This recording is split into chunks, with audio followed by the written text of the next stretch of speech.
এটা তো একেবারে যুবকদের জীবন ঘনিষ্ঠ প্রশ্ন।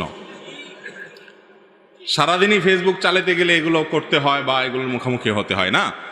দেখুন, অন্যের আইডিতে রিপোর্ট করা, এটা যদি তার কোনো ত্রুটির, তার কোনো অন্যায় কাজের প্রতিবাদ হিসাবে করতে হয়, সেটা অবশ্যই জায়েজ।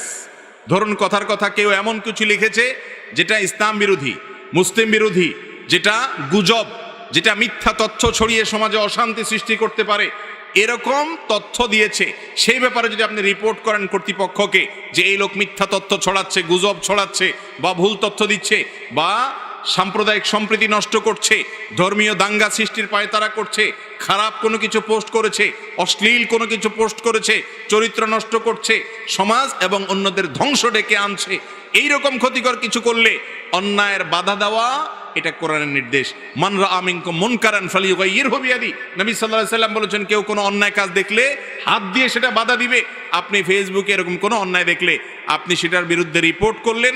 এই রিপোর্ট করা মানে হলো অন্যায়ের বিরুদ্ধে আপনি বাধা দেওয়া। অতএব এই রিপোর্ট করা অবশ্যই জায়েজ আছে, বরং শুধু জায়েজ না, কখনো কখনো এরকম রিপোর্ট করা কর্তব্য। কথা কি বুঝাতে পারছি?